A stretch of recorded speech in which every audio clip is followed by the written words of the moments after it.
Welcome to Made for Mondays, the source for digging a little deeper into the Believers Church Sunday messages and finding ways to apply them to our daily lives.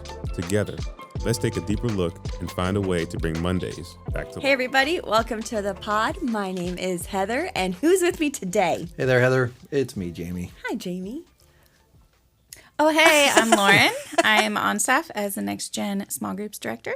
Hi, Lauren. And hello, I'm Doug. I'm also on staff as NextGen Large Groups Director. Pastor. Doug. Twinsies. You're sounding so basic. Yeah, I know. today. Yeah. I'm starting a new album. Oh, you are? Nice. Starting a band. It's going to be good. I love it. It's a solo project, but it's going to be Okay, good. you're starting a new band as a solo project? Yeah, it's a one-man band. I play all the instruments. Oh, It's wow. This a is so voice. exciting. That's going to be great. His name's Artax. It's an up-and-coming Christian metal band. Okay. Nice. Yeah. I feel like you've been sitting on this for a while. For years. Ask Spencer, your son, how long Artax has been a thing. Okay, Yeah. okay. Decades. I will definitely ask him about that. So you guys, did you have a fun weekend? Anybody do anything fun? We went, you may have already been there, but we went to Union Taco. And Oh, yes. My fave. That was very nice. We had a great time and sat outside. Lots of flies, but the Oh. temperature was Okay. so nice that it was worth putting up with shooing the flies away. Okay. Yeah, it was They really didn't nice. put those cool little things on the table that spin the flies away? They did not. Oh. What have- is they that have those? thing? Yeah, they're like little, they're kind of like little stand things, and they have like, they're like fans. And it sprays bug spray? No, That's what I'm picturing. Just They're like just spraying like- stuff everywhere. They look No, like they're little, like food. you know fans. those hats that have the little Yeah, like bling the on 'em? propellers. Uh-huh. It's like that. Yeah, Huh. but they keep flies away. They do? I've never seen one of these. Yeah, No, I never have either. you can get them on interesting. Amazon. Okay. Do they have them at Union Taco? I don't think I've seen them there, but Okay. lots of restaurants do have them. So Okay. I was thinking maybe Yeah. Union Taco did. They do not. They should. Union Well, Taco, I next time know I'm you're there- listening Yeah, of because course we're they are. so popular. The waiter there was super nice too. Great Yeah. service, and he just took a job promotion, so he's going to be moving to the Chesapeake location. Okay. Oh, that's over in Greenbrier area. It is, yeah, where all Summit Point. where all the stuff Yes, is. where all the stuff is. Yep. Yep. All right. What'd you guys do? What did you do, Lauren? The longer I'm married to an extrovert, I've actually learned that I'm an introvert because my husband is like, let's do all the things. We have all these opportunities. Let's go and do the things. And this weekend I was like, I don't want to do most of those things. So we went to a friend's birthday party on Saturday, and then that's all I did. And I stayed home and I hung out with my animals, and it was a lovely weekend. Nice. Well, we'll That's get really to why you probably really wanted that shortly. Yeah. Yeah. Maybe there's a reason. Yeah. It probably is. Yeah. Doug, what did you do this weekend? We went on a really good hike with our hiking bee group to York River State Park. It was super nice. Nice. A little bit of a longer hike, and it was a lot of like ups and downs. So hikes closer around here, they're all like super flat. So this one was pretty cool. It was Nice. a lot of How fun far stuff. away is that? It was about an hour, so Okay. it was a little bit of a drive. We had to wake up super early, get there, but it was worth it. A very And nice. how long was the hike? It was right at like 5 miles, so Okay. it took us right around like an hour and a half to do. Yeah. Yeah, Nice. Very nothing too crazy, but it was good. It was Yeah, super that's fun. Really good.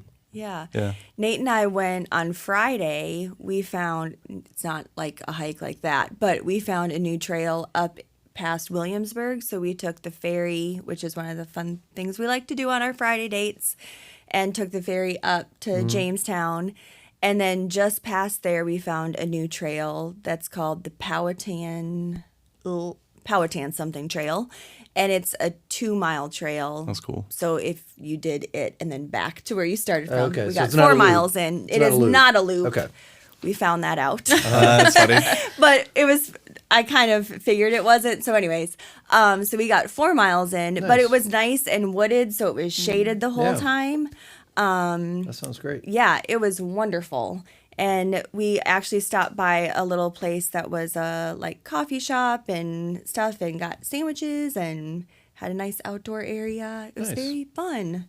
So we got to do that on Friday, and yeah, Saturday I think we were just home most of the day. Nate was trying to catch up on actually being able to do the yard because 'cause it's of been so much so rain. Raining rainy every day. every day. So he Yeah. was like, I have got to Yes. actually mow the grass Yeah. today. I hadn't started my motorcycle in about a month, so I went for a small little Oh, nice. jaunt on Saturday.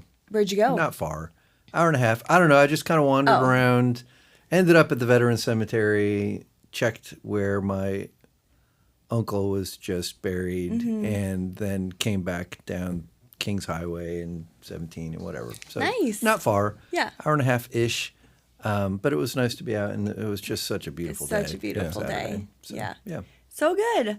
All right. Well, you guys, Lauren, you probably needed a relaxing weekend because you guys just got back. I mean, you've been back for a week, but Takes a while. it takes does. a minute to recover from camp. So we got to see a really cool camp video yesterday, but we wanted to have you on the podcast so you could just tell us all about the camp experience. And we figured having you on last Monday, like Would have been useless. right after. I think we did that last year. I think I remember like coming back from camp and being like, A zombie. hey. Yeah. So we figured having you guys on today and just giving you a few minutes to tell us all about how camp was this year would be really fun. So the floor is yours. Oh man, so many things, right? Lots of things. Where It's should we hard. start? It's such a weird question when you like go on a trip or you go do something and someone's like, okay, so tell me about it. And you're like, Yeah. okay, how long do you have? We don't have that long. So we'll just talk about the highlights. Yeah. If you were in the building yesterday Yeah, we got the at stats. 10:45, you noticed that some of our students who went, they usually sit back in the bleacher area. So this last Sunday when we were back, they were Bibles out, journals out, Yep. just ready and hungry for the word. So we were like, hey, guess what? You're sitting up front now. And they were like, okay. So, yeah, I mean, if you were in the building at 10:45 yesterday, I'm sure you saw them. And I think that's just a testament to how Jesus worked in their lives over camp. Each one has a very individual story, but it kind of ends with all of them having a longing and a hunger for Jesus more than before they went. So that's kind of a really good picture of just what's going on in their lives. Yeah, I love Word of Life because they put such a strong emphasis on spending time with God every single day at camp. Yeah. So they're doing this all week. They're waking up, they're reading their Bibles, they're praying. They're surrounded by people who are also really encouraging that. Yeah. So when they get home, it's just like, yeah, we're going to keep doing this. Yeah. And we've really seen them take charge in that. We have students who are sharing their morning devotions on Instagram Live. We have people who are just like forming coffee B groups. Without adult supervision. Yeah, just what because a concept. let's meet up. We want to read the Bible. Let's meet up after church and let's go. Yeah. So it's been really cool. We've seen them like transition into the everyday life really well. Maybe more so than previous years. I don't know. It's every camp. It's like, oh, Yeah. this was the best camp ever, just because it's fresh and it's Yeah. like, the new students are making decisions. Yeah. So it just feels really unique this year for some Yeah. reason. I think the kids who went last year were able to experience some really cool things, and this year we're able to implement a lot of it. So it's almost like the 2 years it's been building, and this is the year that we're seeing a lot of the fruit from that. So it's been Yeah. really cool. Lauren, I know last week, and we've shared this on the podcast before, but we have, for our staff, we shared devotions time every week. And last week you had devotions. And we've been, for our devotion time, using our Bible reading challenge as the scripture that we're going through for devotions. And so you used that and tied it to camp experience. And it was so good how you challenged us as a team. Could you just talk about that a little Sure. bit? How you tied that together?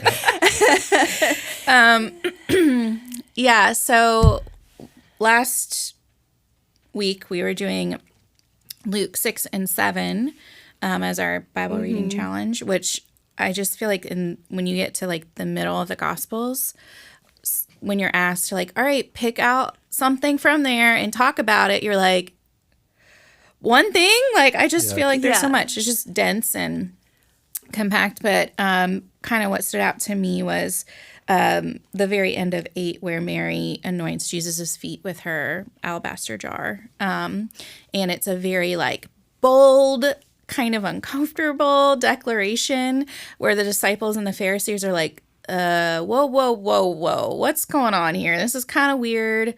This is kind of not something that we're used to. I don't even know if we condone this. And And it was because in response to what Jesus had done for her, she did what she responded in a way that was so heartfelt. And so like, this is literally my everything. This is all I have, and I'm giving it to you in a very authentic way. This wasn't like a normal thing that people did. I don't think this wasn't like it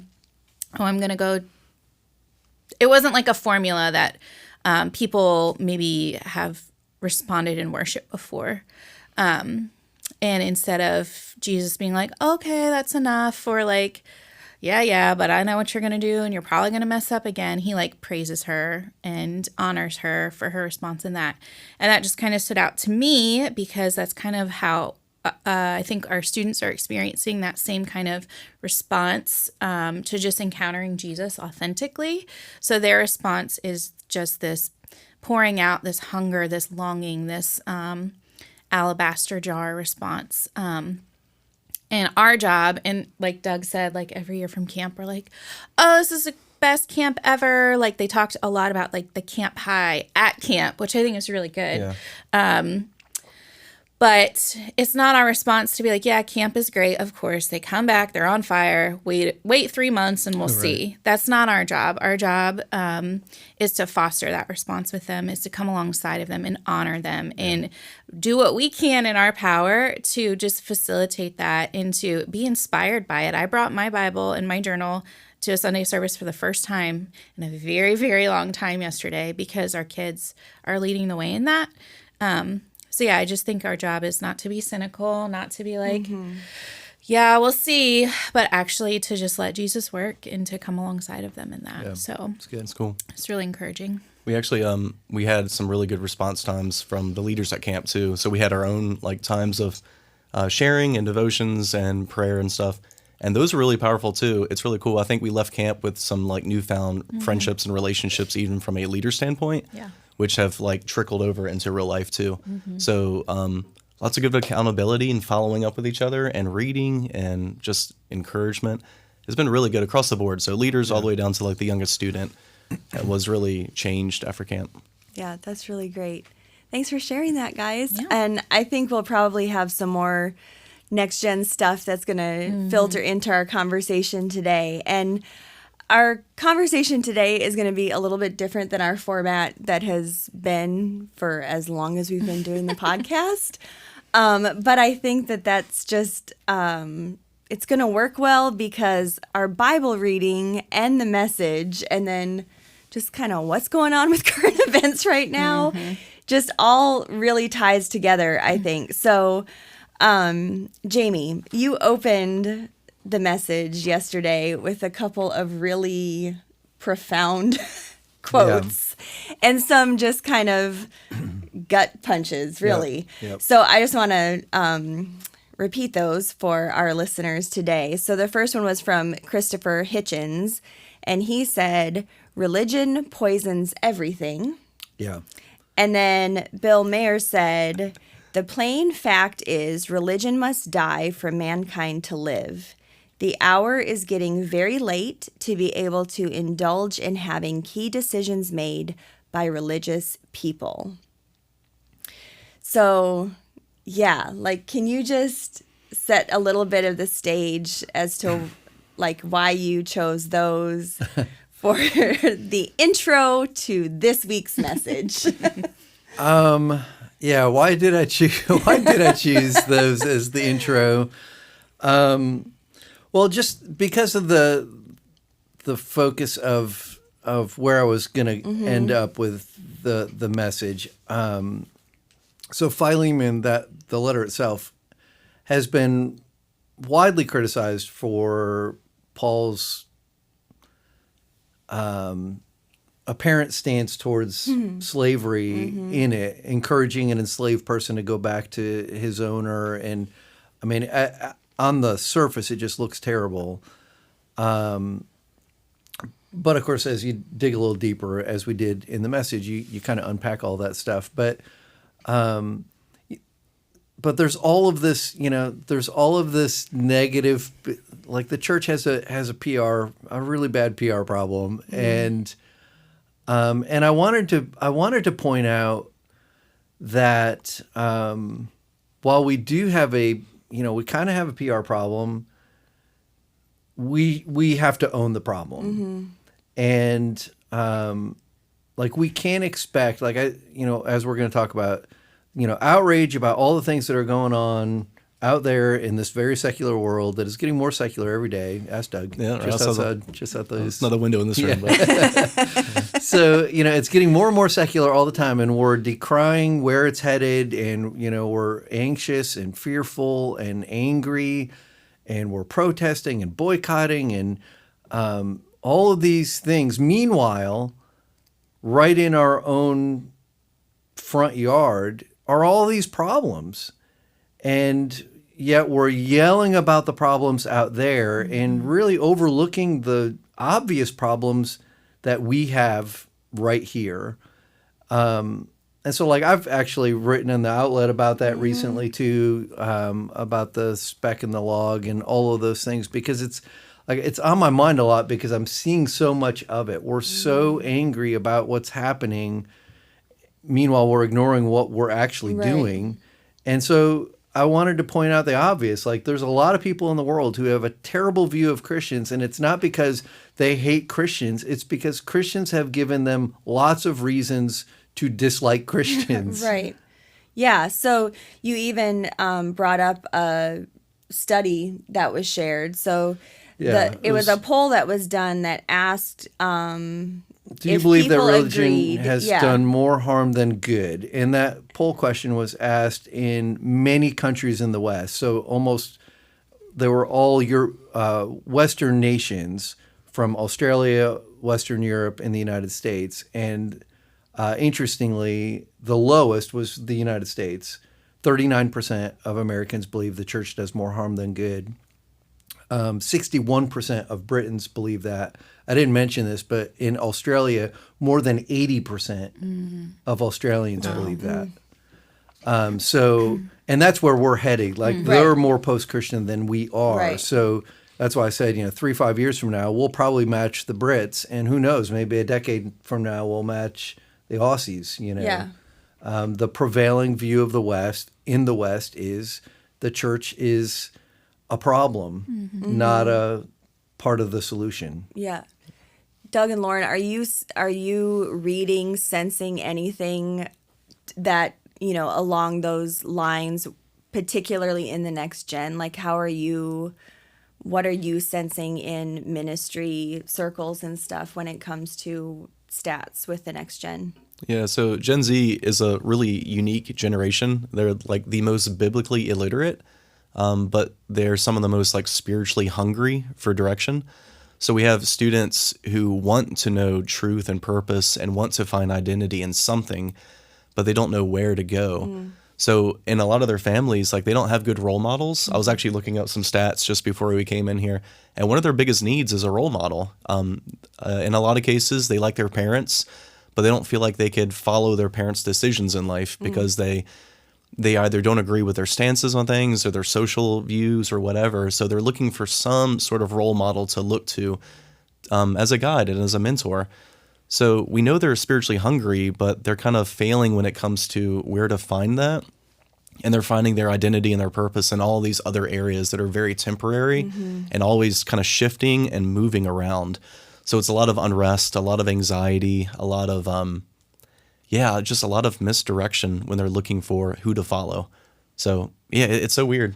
They're looking for something, they just don't know what. Yeah. I would also say, just from personal experience, we have a lot of students who are essentially unchurched. So they're not really coming with any kind of background or like any kind of church hurt or anything like that, or religious trauma, or, all of those things. They're just coming like with nothing.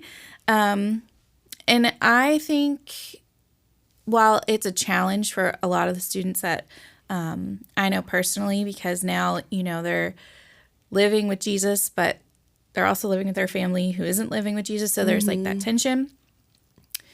But at the same time, like, what an opportunity for somebody, for a generation that's unchurched, to be able to maybe like, I don't know if starting afresh is possible or if that's even a thing, but I just think the church has a really important opportunity with Gen Z and then Gen Alpha and I guess Beta after that, whatever.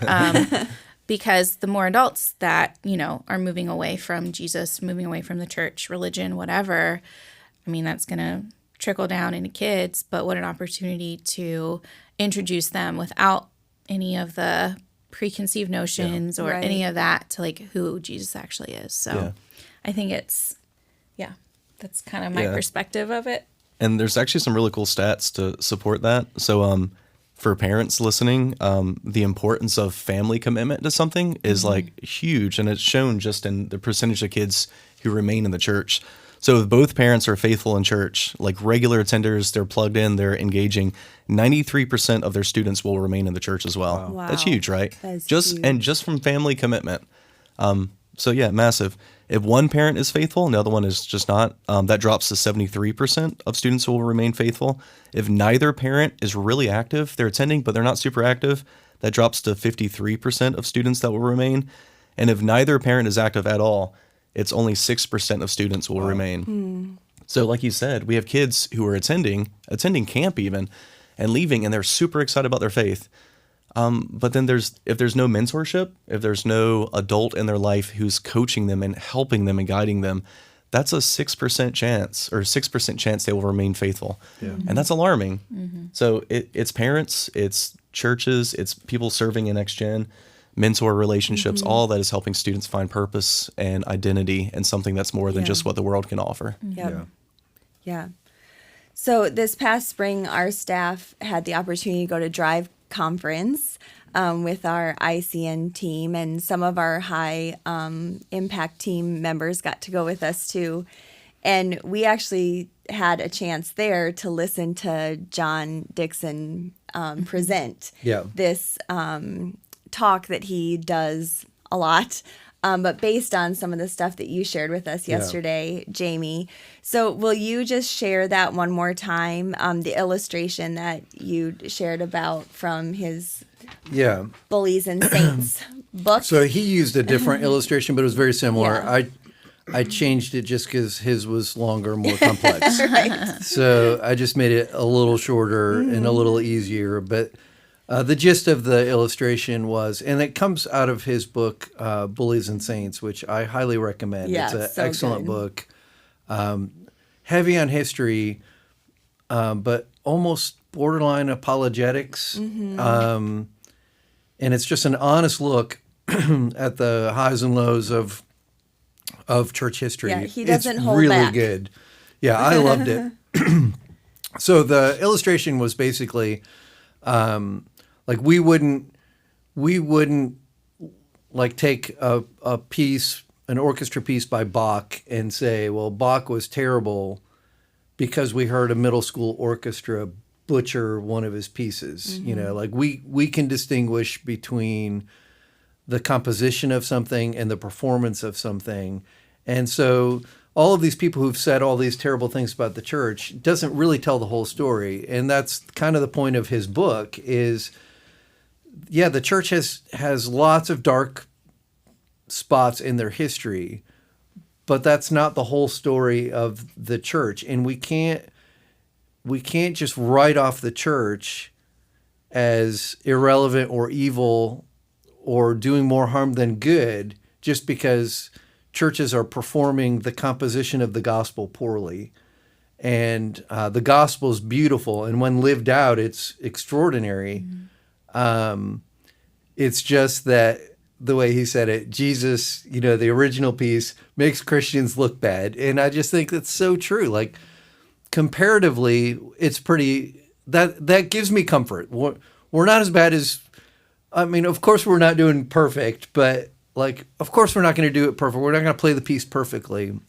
So on the one hand, it makes me feel good. On the other hand, I don't want to use that as an excuse either to say like, oh, well, we're not going to be as good as Jesus. So like, let's just continue to screw it up. Let's practice the piece. And that's why we're doing this reading plan that we're doing, going through the Gospels.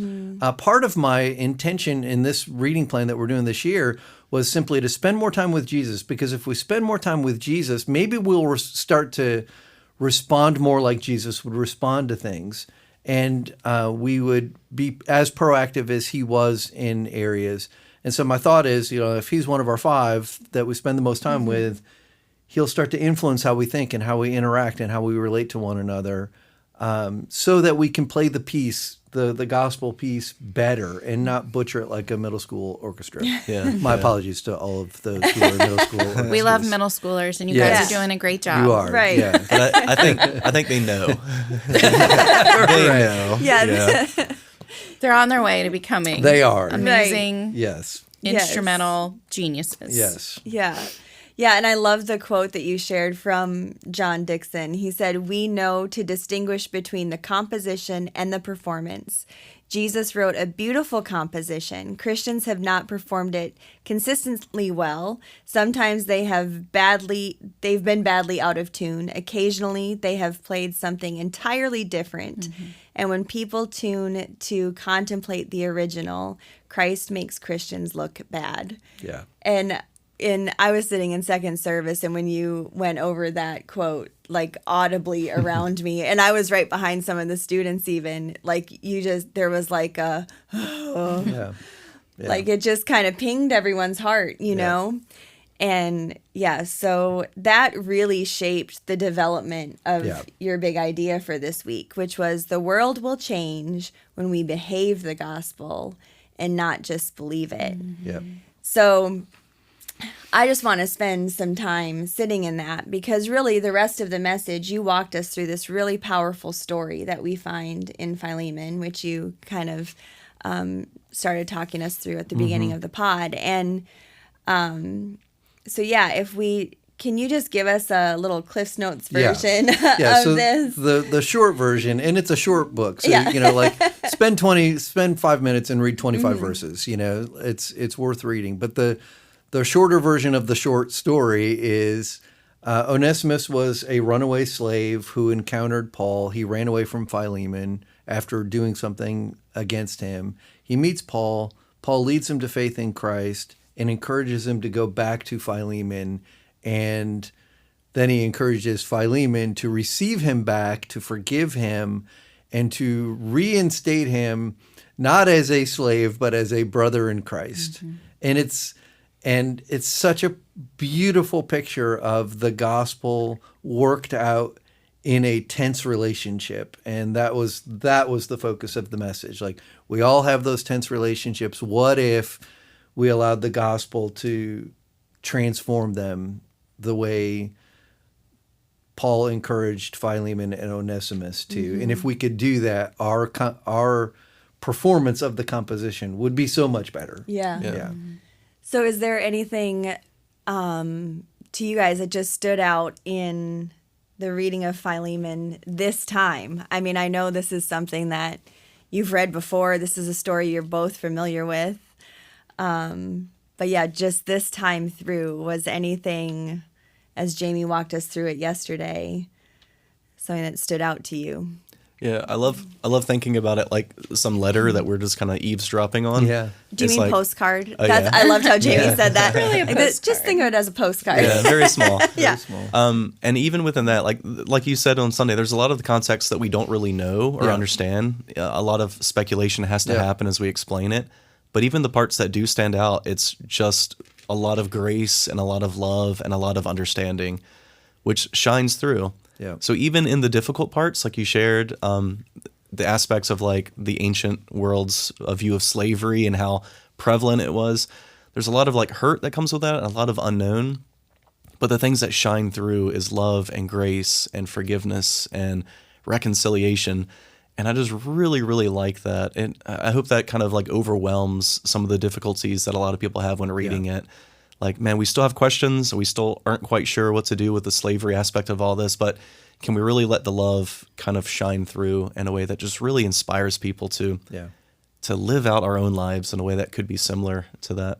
So yeah, just really, if somebody were to find my emails like thousands of years from now, would they be like, yo, love is shining through, check it out? Or would it just be like mundane and like, oh, this guy. So I don't know, just kind of humbling. Yeah. So in the Bullies and Saints, Dixon does a lot of discussion around the whole slavery issue and how traces back to some of the earliest writings that were anti-slavery, and they're very, very early. I mean, they're very early in church history. Of course, it took hundreds, if not sometimes more than 1,000 years to unravel all of that. But it was just kind of an interesting piece that, the anti-slavery movement from its inception was a Christian idea, and it really, in my opinion, it really started with Paul.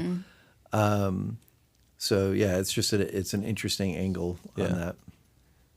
I really Paul's just attitude and confidence in Philemon was like what stood out to me, because he was like, I mean, I could just like tell you to do this thing, but I'm not going to do that because I know you know Jesus, and if you know Jesus, then you will respond in this way. It wasn't really like a question. It's like, hey, I'm just reminding you like of the things that you know to be true, and I have full faith that because you love Jesus and you're truly changed by him, that this relationship will change because of that. That was just really inspiring to me, because obviously Paul was so affected by Jesus that he knew, how could you not be affected, you know? And what, like, I just feel like that's such a good attitude to have. Of me, on the other hand, I'm like, oh, this person is probably not going to do the thing that I feel like they should do or whatever. But just his attitude towards his confidence in just Jesus's transformation of people. Just something that was really impactful for me. Yeah.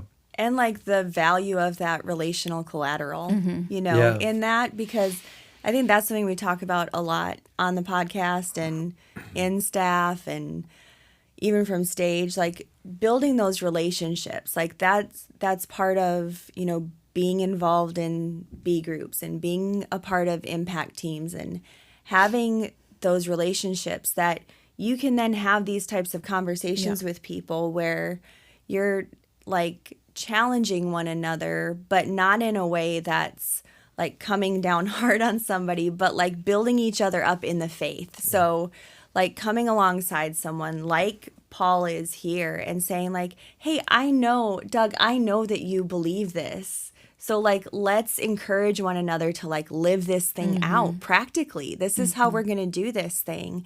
And it's not like in a shameful way. It's not like imposing guilt on you, but it's like, let's do this together. Like you and I can partner with this to help this other brother come closer to Jesus. Like we can do this together. And that's like, I just loved that. And I also love just seeing how, and Jamie, you just did this so beautifully. I was like crying by the end of this message because, and that's why I brought tissues today, because I've been so emotional since yesterday. But just how Paul embodies Jesus. Yeah, it's pretty powerful.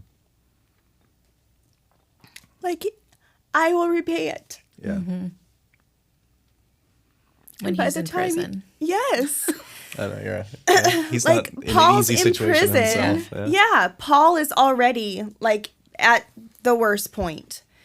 And he's like, and if Onesimus owes you anything, like I'll take care of it. And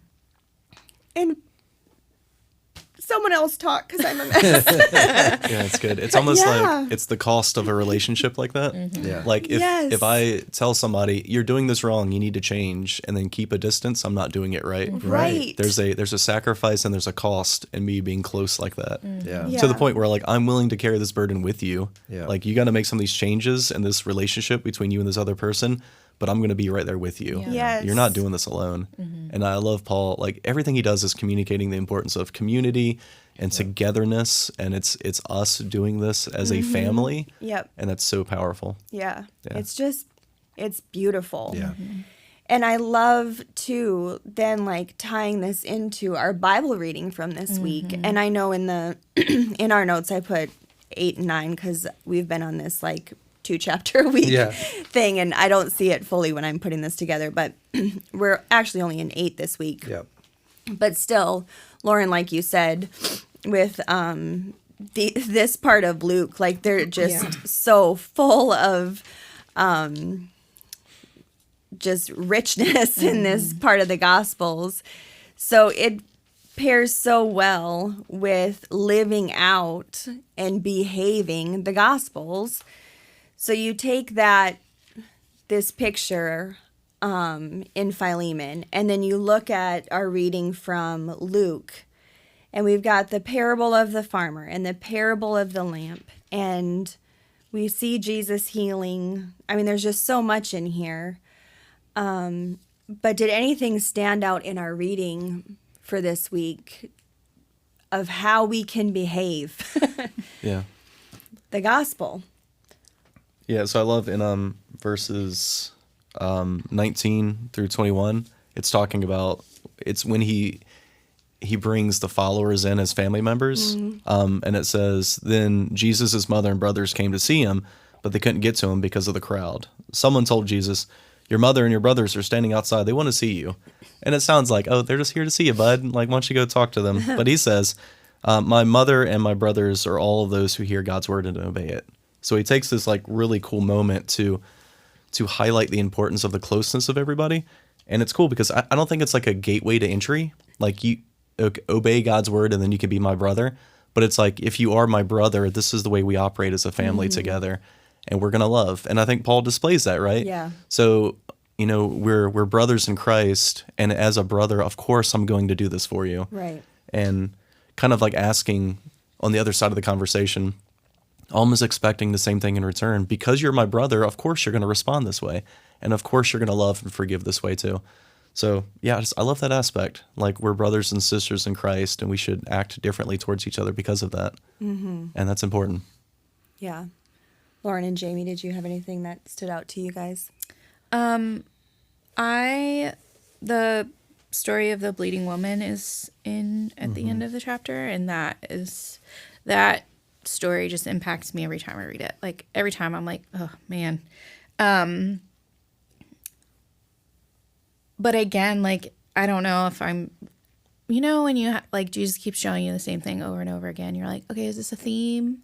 What am I supposed to be getting out of this? Like, I just think back to like the display of worship of Mary at the alabaster jar. I feel like this woman, in the same way, like, so desperate for healing, she did something very outlandish, very out of protocol, very like you could get in trouble for doing the thing because she touches him as an unclean woman. And we don't understand the full, scope of that cultural significance. But again, like, Jesus doesn't reprimand her. He doesn't scold her. He doesn't say, like, why didn't you just come talk to me? Like, he understands, like, her desperation in that and heals her in response to that act of worship, act of desperation, whatever it is. Like, he just meets her where she's at. And I think, like, in this story, Jesus is giving us yet another model of, like, how do we respond to people when they're experiencing Jesus in a very true and authentic way. Our response isn't to correct them. It's to come alongside where they're at. So, yeah, that's just kind of what really stood out to me in Luke 8. Yeah, I love the story of the demon-possessed man. I used that as an Easter text one year because I thought that guy's life so beautifully pictured a resurrection. I mean, he was trapped, he was stuck, he was controlled by demonic forces. They couldn't chain him up to contain him. Yep. His life was just gone, and Jesus comes and casts the demons out. But it's like his posture, even in that, and I think this kind of gets to some of the things. Like, we would think it would be crazy for Jesus to show up on the shore where this demon-possessed man is. And as you were just saying, like even about the woman who's anointing his feet, if he started, to shame the person who's demon-possessed, Right. Yeah. or, telling him that he's terrible and that he is, I don't know, just condemning him. It'd be like walking into the emergency room of a hospital and saying, why are you people sick? Yeah. It's just so silly, like it doesn't make any sense. So what does Jesus do? He addresses the root problem and he heals the man. And like everyone in the region is fearful of Jesus, which is an interesting response. Like I don't know if I fully grasp the response of the people in the region. They asked Jesus to leave. Yeah. And he did leave, by the way. He didn't revolt and, force himself on them. He left, which is just that whole interaction is interesting. But no one could deny that the thing that Jesus did in that area was good. They saw a man who was crazed, who was now dressed in his own clothes and sitting at the feet of Jesus, is what it says in Luke 8. A complete transformation. Right. And this person who was on the margins of society is now fully integrated and restored because of what Jesus had done. And it's kind of like the being known, if right before that are the verses about having a light and not putting it under, you use your light to shine brightly in a dark place. And the way to shine a light is by doing something. It's by doing something good, not condemning something bad. And I mean, it's a question that we'll get to in a little bit. Like, where is the part where you call someone out of something? Because I think there is a part for that. But I also think like the instinct of Jesus, there's something there that when he encounters people who are sinful, his go-to is compassion for them. And years ago, I did a series on like the spiritual warfare aspect of what our faith is, and how anyone who is not a follower of Jesus is a prisoner of war. They're being held captive by the enemy, and we wouldn't dream of, protesting and condemning POWs. Right. We would work to liberate them and free them, and it's a different posture. And there's a lot to unpack around that, but that's what kind of stands out to me in that, and that is where Jesus shows up, and like we would all think it would be ridiculous for him to shame this person who's trapped by demon possession, and he doesn't. He has compassion and he addresses the real problem. Yeah, so I think like the timing of this message, I mean, it's not like this all just started yesterday or this weekend. I mean, we've been in a very polarizing season for a multi-year years, season. And we've talked about, like, we did a polarizing series last summer, so this isn't new, but it did feel particularly timely to have this message this weekend, coming off of, like, if you just turned on the news this weekend or over the past week, there's all sorts of outrage around the Olympics and the opening ceremonies. There's the Sonia Macy situation that is just devastating. There's our political climate right now, just to name a few things that are they all feel big. They're not all big, but yes, they all feel big. Feel very big. And depending on, the circle that you are in and what your bend is to participate in those conversations, you are also then irritated maybe more that someone is not in that circle of conversation or participating in it. So when you look at just those three things, maybe and then try to apply this message to those topics and others. Like, how do we handle that? Like, how do we apply this principle of behaving the gospel and not just believing it to these conversations, to these types of situations that are happening in and around us? Yeah. And yeah, like, I would just love to talk about that, because that's the reality, right? That's what people are like, okay, I hear you. I'm coming to church. I'm listening to this message. And then I get on Facebook, or I get on Instagram, or I'm in my community that is affected by something like Sonia Macy, who was in her house and a cop comes in and shoots her. And what does that say about what happens to my community? Like that, now tell me what to do with that message. Yeah. So, full disclosure on all of these things. Well, like the political climate, I'm fully aware of. The Sonia Macy story. I have not heard much about that story at all. I don't watch the news very much, and I'm almost never on social media. So I have not heard about the details of that story. And yesterday, when I got the script for this, I was like, the Olympics controversy, what's that? So I started looking for it, and I got so annoyed by the thing that I actually made a social post, which you never do. I never do, but I was just like, oh, come on, I just taught on this.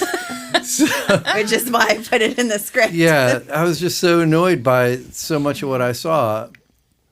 Yeah. You know, like, we say this all the time. I don't know how many times we have to say the same things, but apparently a lot. Like, getting angry over, first of all, there's even debate whether the Olympic thing was Right. a portrayal of the Last Supper. The other ridiculous thing is the portrayal of the Last Supper was itself a portrayal. Yes. It was a painting that happened By a centuries after guy. the fact. Not- It was not a sacred thing. No. It was a image. It's a piece of art. It's a piece of art. That So probably doesn't that's a accurately depict. that probably does not Us accurately white- depict They're all it. white It's a bunch of European. white Yeah, they're all white Right, Europeans guys. sitting on one side of the Okay. table. So Yeah. Which Jesus was not, by the No. way. he was No, not. he was not. So like, just the pettiness around it for one. Yeah. But then there are many, and I've read several of the others who say, like, it wasn't even supposed to be that. It was Right. more of a, Greek and Roman thing and whatever. So, like, maybe we're upset about nothing. Maybe it was a mockery of, let's go with the worst case scenario. It's a mockery of something that Christians hold dear. Not the painting, the event of the Last Supper. And, so how should we respond to that? Well, I put in actually verses from our reading just last week, that talk a little bit about how we should respond to those who are opposed to us. But the other thing that we say frequently is we shouldn't expect Christians to act like, or non-Christians to act like Christians. The Olympics is not a Christian event. Correct. The organizers are not necessarily Christian people. It's taking place in France, which prides itself as being, and they're very proud of the fact that they are the most secular nation on earth. Correct. They won't even let Muslim people wear headscarves while they're competing, which, by the way, is also a law in that country. They can't wear them for driver's license Correct. photos or any of these things because it's a religious adornment, and they don't allow public expression of religion in their society because they are secular. So the folks who are designing this opening ceremony are they're not coming from, a Christian perspective.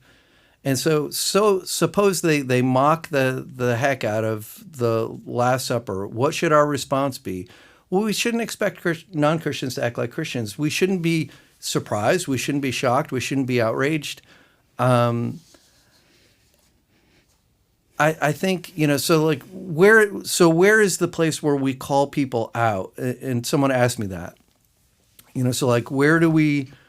Where's that line where we say but that's not okay. It's not okay, and call people to turn or to repent or whatever. And didn't Jesus get very angry at the Pharisees and call them hypocrites and all those kinds of things? And he did, but those were people who were saying that they were representing the ways of God. And his harshest criticism was for people who said that they were the guardians of the way. And Jesus was pointing out, your way is flawed.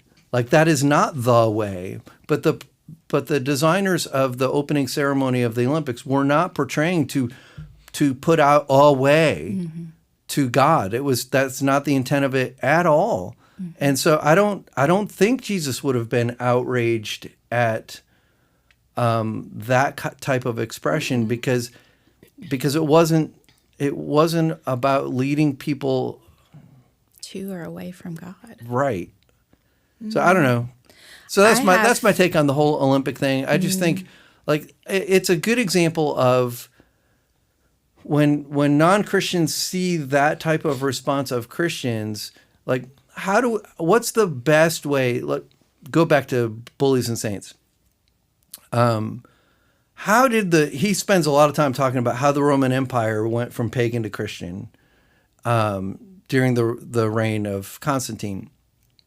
And there were practices of child abandonment that were very common, called exposure, where if you had a child that you didn't want, if you wanted a boy but you had a girl, or you had a child that was had a birth defect of some kind, it was allowable, it was legal to leave your child exposed to the elements to die. And Christians who are new on the scene as followers of Jesus, because the message is new, rather than, they didn't protest the Roman Empire for their law of exposure that allowed that to take place.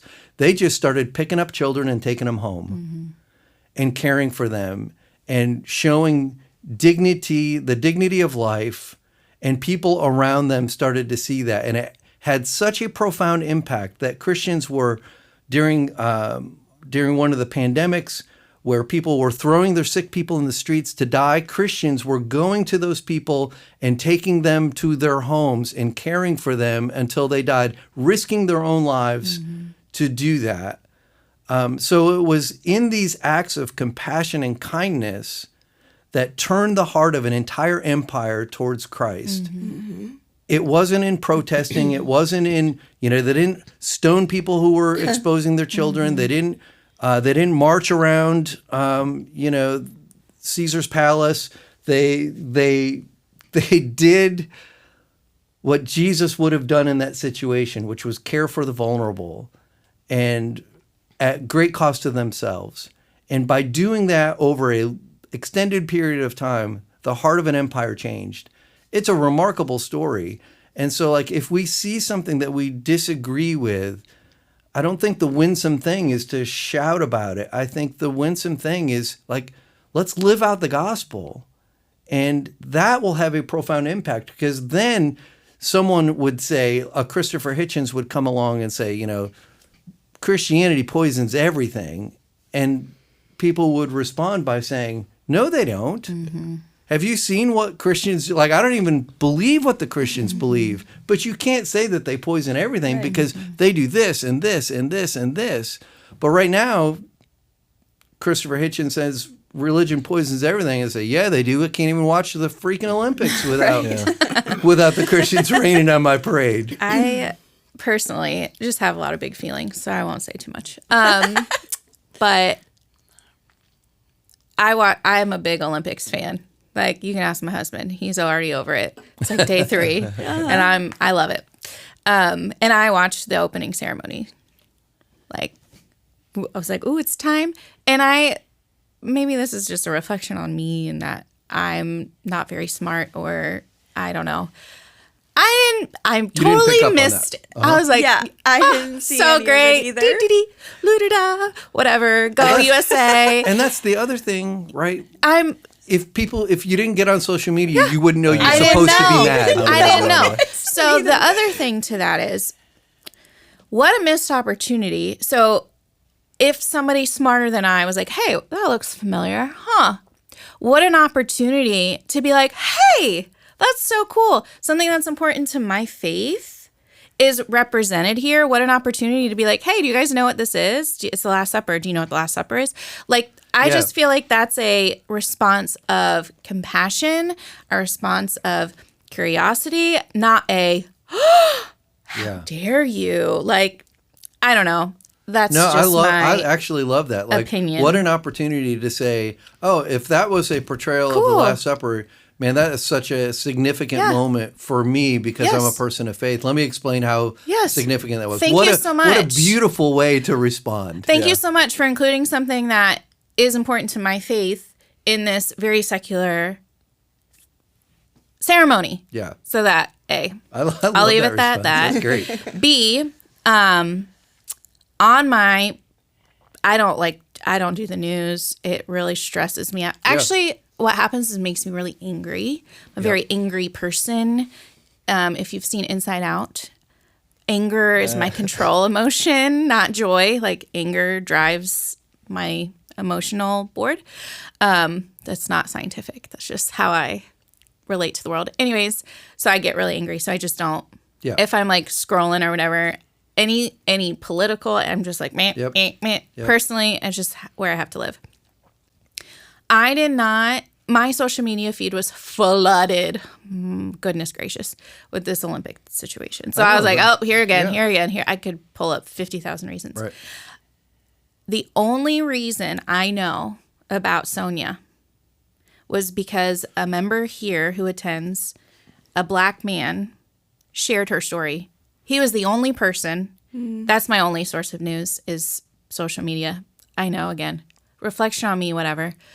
But the only person who shared heartbreak and outrage, compassion, feelings of injustice was this one person. I'm Right. very thankful for standing in that gap because I know that's also an exhausting place to be. But yeah, that makes me mad because Right. Yeah. I'm like, why do we care about That stupid matters. things? That matters. Right. So I just feel like, again, like our responses to the injustices of the world shouldn't Yeah. be some silly whatever. Who cares? Honestly, it doesn't affect anybody. But like, there are people in a community, a complete ethnic group being very impacted by this loss of life. Yeah. So yeah, that's like my That feels like feeling. that doesn't matter because of something the stupid thing that's Yeah. like overshadowing it. So I just that's what really makes So me when did the angry. Sonia Massey? She was incident killed on happened? July 6th, Oh, okay. but it really Didn't didn't come hit out in the until news. just like a couple weeks ago. And now Yeah. it's been like, kind of overshadowed by all this Yeah. other stuff. To my understanding, I think when the body cam footage was the released body is cam when footage was released. Yeah. the Broke. outcry Yes. began. But Which that's, there was again, the body cam footage was not turned on until after she was actually shot. Okay. so that's my understanding, at least. There's probably someone else who could do a much better job representing it. But yeah, that's just kind of my feelings Yeah. about. Yeah, it's tough. Like, I definitely empathize with the person who they see something happening in our culture and they get really upset and they don't know what to do with that. Yeah. Like, what avenue do I have to actually create any kind of change? And I think our usual response is just to lash out. Yeah. And realistically, like if I lash out at the French Olympics, nothing's going to change. Yeah. Nobody is going to read my Facebook post and think, "Oh, Doug Vance over in America has his thought." next year when we do Olympics, we're going to do things different. I have no idea what the Olympics are. It's every 4 years. Oh, no way. Kind of like the World Well, Cup. but every 2 though, because Okay, if we're including winter, yes. Yes. Very confusing. Every other year. yeah, so every it 2 used to be years. every 4 years, and they do winter and summer at the same year, 2026. and now they do it every 2. But winter, Every 4 years you have a summer Olympics. Every 4 years you have a Winter Olympics. So gotta- very. But they're Turn it staggered. on in the office. We got to So, educate some people. So I definitely empathize with that, but like I had to ask myself, like, so where are my relationships most focused? Where can I be of most help? If there is something happening in our culture that needs to change, like an injustice Yes. happening, like where can I be of greatest use to help the people around me? And it has to be our community, right? Right. And I think we can ask ourselves, like, what are the felt needs that our community feels right now? Yep. If our community feels unsafe because something is happening in our culture, we can speak into that, and we could try to do our best to bring some sense of like comfort and context. Like, as we follow Jesus, this is what safety could look like. And as a community, let's do this together. If somebody's feeling fear because, like, man, somebody's mocking my faith, is this going to escalate? And then eventually I'm persecuted because of my faith. We can speak into that, like legit fear, and speak wisdom. Like, man, this is what it looks like to follow Jesus in a place where persecution is a possibility. If somebody's just feeling alienated because, like, man, nobody sees me, this thing happened, and nobody's talking about it because everybody's like lashing out this other thing, man, we can speak to that too. I think if we know the felt needs of our community, we can be such an incredible like movement of Jesus working through us and really actually impacting people, not just angry on Twitter or X or Facebook, but just like actually listening to people and coming alongside them and helping them. yeah. And So- that's like building those relationships and like really Yeah. being intentional about being in relationship with people and having conversations that are deeper than what you're posting on Facebook, and like asking people how they're doing and being very intentional about that, and concerned about how people feel about what's going on in their community and in their family and in their workspaces, and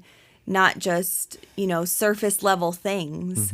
And then wanting to like come alongside them and bear each other's burdens and really do life with one another. Like, that's what that really looks like. And that's what we're called to do as a community of people who are following Jesus. And we do it messy, and we try to just, walk alongside one another in that, and have a lot of grace for each other, and do all we can to live at peace with each other.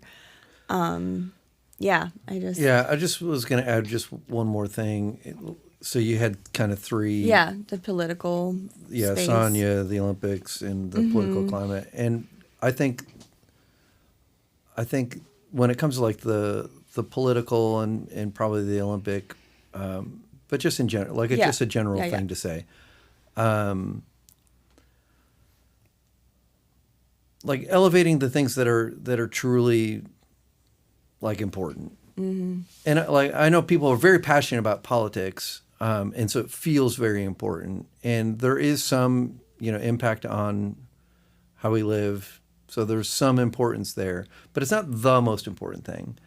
And I think we have to keep reminding ourselves of our true loyalty, our true citizenship, so that we don't get bogged down into, like, it's so easy to get sucked into the fray of the cultural chaos, but we're really called to so much more than that. And like if we could, I love what you said, Doug, like if we could just like rise above it enough to look down on the chaos and be able to see like what are the legitimate needs and fears that are going on that we can actually address as citizens of heaven, and then wade in on those things, our impact would be so much greater. Yeah, because like usually if somebody posts something online, it's always because of some deep underlying fear. You said earlier that anger is what drives your control board. Yes. It's not scientific, but it is Pixar-tific, I guess. Pixar-tific. And it's funny because I think everybody has that. Like some emotion drives that post or that response or that lashing out. And you're right. If we can get to that core, whatever that thing is, it de-escalates and it actually solves the person and we win the person over. Yeah. Even Christopher Hitchens, strong atheist, had a stance on atheism because of some reason. Right. There was something driving his feeling that religion is toxic. Yep. And I was actually listening. There's a he would tour with this one Christian apologist, and they would debate, and it was a whole thing they did, and they became really good friends. And this guy was sharing the life of Christopher Hitchens and talking about him, and he said he never knew if he in the last moments placed his faith in Jesus, but he said like he was a man who had really important questions that couldn't really find a solution to them, and like he had a love for this dude that they had different understandings of different philosophies. Because he was willing to get close enough to like listen. Yeah. I was like, yo, that's so good. That's so important, and it's so difficult Yep. when everything is so very just opinionated and divided. Yep. And Doug, I think you do. You always like bring me down. Like I'm on, like up on a level 100, and Doug's like, well, like why did they say that? Why are they feeling those things? And I'm like, I don't care. It doesn't matter. It's not right. I'm very like justice driven. Doug is very like peaceful, emotional, like internal peace, and it has to be. Work close together, but we're just opposite, which is hilarious. Yeah. But like you even saying like the person who's so mad about the Olympic situation, I said it was stupid.